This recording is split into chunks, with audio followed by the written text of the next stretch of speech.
All right, Mike Bohn here with Bellator Women Flyweight Champ, Ilima-Lei Macfarlane. Ilima, how are we doing today? It looks like you're set up in your newly built home gym. I am. It's beautiful. I'm very proud of it. Yeah, no, I came out here because it's quieter. My roommates are all inside, and they're like, "Oh, how long is this gonna take?" So, I'm being a respectful roommate right now. Well, I appreciate you taking a few minutes for sure. You're in San Diego, correct? You're not in Hawaii? No, I was in Hawaii for the last couple of months, but I just came back to my home in San Diego last week. Okay, so was that a conscious decision to do with any of this coronavirus stuff that's going on, or was that just what you were planning to come back around this time anyway? Yeah, no, that was the plan.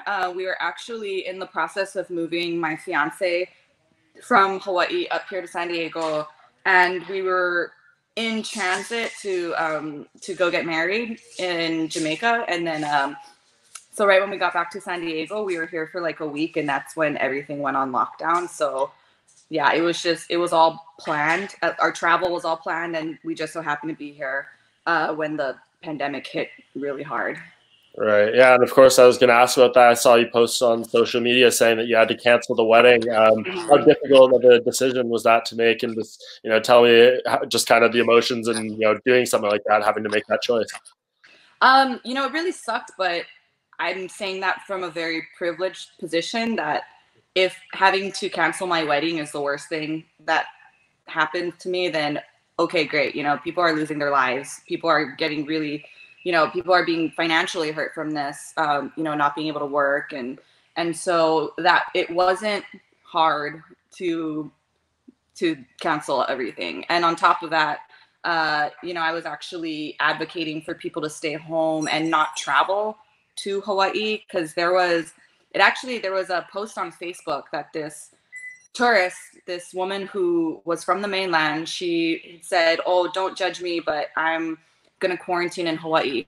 And at that time, Hawaii didn't have any confirmed cases, including the island that she was going. She was going to Molokai, which is one of the islands that didn't have any. It was the only island that didn't have any cases.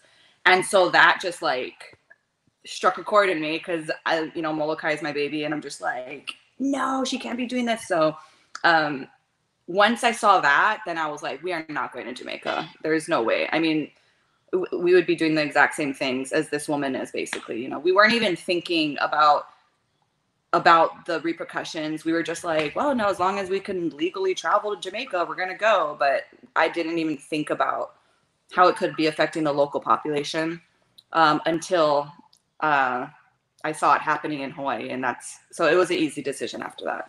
Yeah, what would generally speaking, I guess we don't need to go into much detail, but is generally all the things that you kind of have to pull back, all the plans I'm sure you have, were you able to, get through that relatively smoothly, or is that something that you guys are taking a big hit on maybe financially?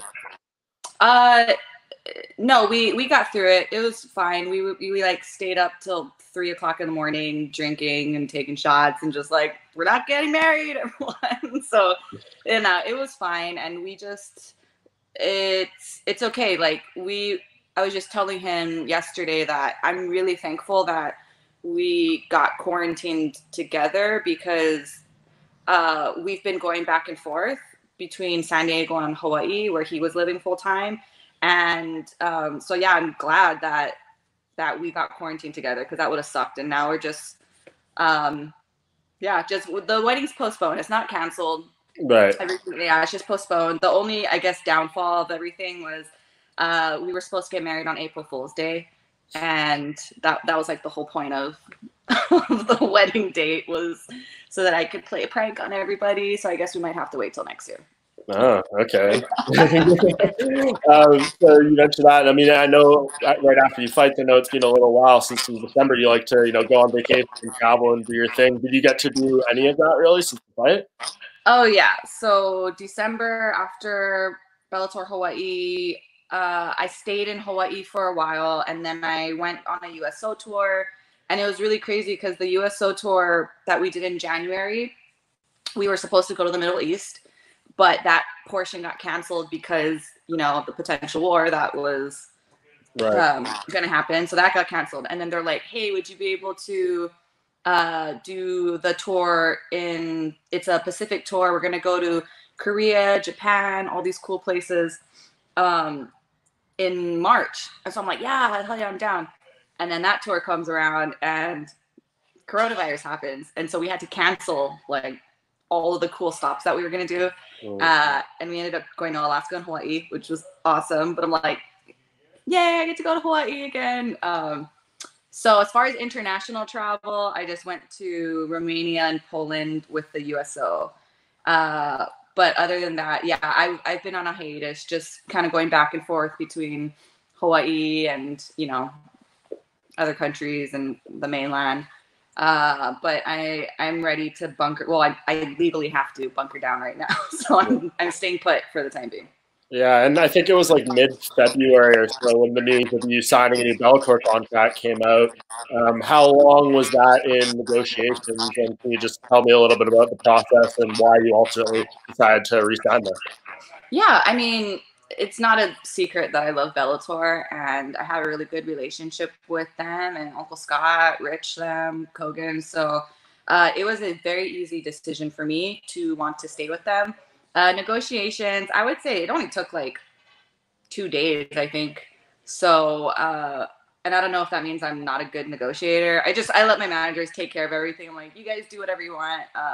Just know that I do want to stay with Bellator. They've been really good to me. And yeah, so it was pretty easy on both ends, I would say. Yeah, was there anything that maybe you wanted out of this deal that maybe you weren't getting before? No, I mean, I think no, my managers did ask. They're like, because I'm pretty easy going with everything, and they asked like, okay, Lima, if you had like one dying wish for Bellator, you know, because I wouldn't even give them a number of what I wanted to make. I was just like, whatever you guys think is good. So they asked me, okay, if you had one wish, what would it be? Like, if you could make them do anything for you, what would it be? And I was just like, let me commentate more cards, or let me do more fight analysis on more cards. That would be my only request. But yeah, to do commentary. So, but that's not it. That's like a totally separate. It's separate from my fight contract. But yeah, there's otherwise I'm so happy with Bellator. Like I just let them do whatever they wanted, and I'm signed the papers. That's great. And in terms of the commentary stuff, do you like doing like the analyst and working at a desk, or do you actually want to be in the booth calling the fight at some point? Oh, I love doing analysis. Yeah. Because it's more reactive, or I mean, like, you know, it's just the post-fight reaction. Yeah, dude, the commentary, like what Big John and Goldie them do, I'm like, that is ridiculous. I see their notes that they take on each fighter, and I'm just like, I am not ready for that quite yet. I enjoy up on the desk a lot. But I think my dream goal would be or my dream job would be what Jen Brown does.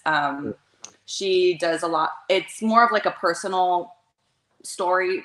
She does personal stories, kind of, you know, she's in the locker room, she's cage side. So I think what she does is freaking awesome. And she's such a boss. She's like working mom and awesome. So that would be my dream position as far as, you know, the broadcast goes. Very cool. And obviously you're still an active fighter as well. As this is going on, obviously the world has changed a ton in the past few weeks, and they're still evolving. But at the time when maybe you signed that new deal, or since, have there been any talks about when you could fight again? Yeah. So we said that I would probably fight in the fall, somewhere around there. And there's still talks about possibly doing a tournament for the flyweight division. So I think like, obviously my fight would, the next time I fight depends on that, whether or not they go through with that. But we said that the timeline should be expected sometime around the fall or winter, which some people would consider is a, you know, long layoff. It's almost a year. But again, I'm cool with that. I have a lot of things going on, or I had a lot of things going on. You know, I was like getting married and you know, just other stuff that I had my hands in, other side projects. So that wasn't a big deal for me to wait that long. But like you said, anything can happen. It's like a day by day thing. Anything can change. So, but I would say still around the fall is what we're expecting. Yeah, and if they end up doing that tournament, I guess Liz Carmouche will get one fight in before. I don't know what's going to happen with her main event, but they did book her for that fight, right? Yes, they did. That's May 29th at Pechanga. She was the headliner. So, I mean, she's still being Liz Carmouche and freaking training in her like tiny living room. But she's taking this quarantine very seriously because, you know, she has a family and she has a toddler at home. And so, yeah, she's taking it very seriously. But I told her, I'm like, hey, you know, I just got my garage gym going. If you need to come over or whatever. But she's good. She's fine. And the nice thing is that her wife trains also, so she has a training partner in that regard. So I think she'll be okay. But again, this is a day-to-day thing. Like, who knows if that card has to be canceled too. Yeah, for sure. I guess we'll see. And a couple of things I want to ask you: if they do a tournament, what would you like to see? I mean, they've done 8-person tournaments, they've done 16-person tournaments, and then they also have this thing where every fight, I mean, assuming for you as a champion, it would have to be 5 rounds. But do you think everyone should have to fight 5 rounds, or should the other fights be 3-rounders as you go into the tournament? Oh, I didn't think about that. That's a good question. I almost want to say that they should only my fight should be 5 rounds because I don't want those girls to like get the advantage of being able to fight 5 rounds. Okay. So I'm thinking more from like a strategic point of view. But yeah, I didn't really think about that honestly. But I think I would prefer an 8-round tournament, or I'm sorry, an 8-woman tournament. That just means less fights to get that $1 million. So yeah, I think I'm thinking of it more from a most efficient way possible to get $1 million. Yeah, and I guess you mentioned it may be a little bit till you get the next fight, but if you go into the tournament, they'll probably be pretty active. So maybe this time off stretch would be the kind of the perfect precursor for that, right? Oh yeah, and especially because I have a reputation of letting my weight kind of get crazy right. After a fight and not going to the gym. I always joke around that I'm a part-time professional athlete because I'm freaking not in the gym at all. So in fact, today was my first day that I went back, and I told my coaches, of course we were following the rules. There was only me and one of my conditioning coaches. And I told him, I'm like, dude, you got to get me on a program because otherwise I'm not going to come in here. You have to hold me accountable. So yeah, I appreciate this long layoff because it means that I don't have to kill myself to, you know, drop 30 something pounds in 3 months like I did my last fight. So I can use this long layoff to slowly get myself back. For sure. And last thing before I let you go, obviously a lot of people, you know, on lockdown, kind of being at home, you're already doing the projects of building your gym. Anything else that you have on the list of goals for this quarantine time, or that you're doing day to day? Yes. So actually one of my goals is to drop weight while we're quarantining. I might even do a coconut water fast because my sponsor just dropped off a bunch of coconut water today. So I'm like, sweet, maybe I'll do a fast. But yeah, just finally getting around to the projects around my house. I became a new homeowner last year, but like I became a homeowner and then I went straight into fight camp. So I really didn't have time to do what I wanted to do around the house. So in fact, like some contractors are here right now working on the outside gym where all our weights are going to be. And aside from that, I might try to get my website up and running during this lockdown. My website, and we even talked about potentially starting a podcast up. So yeah, you guys should stay tuned for that if the podcast comes out. Awesome. Lots of good stuff. We'll keep us tuned on that. Really appreciate the time, Ilima. Congrats on the new contract. Sorry the wedding thing didn't work out, but I'm sure that'll happen in the future. And yeah, I'm sure we'll catch up very soon. Thank you so much for the time. Thanks, Mike. Thank you. Bye.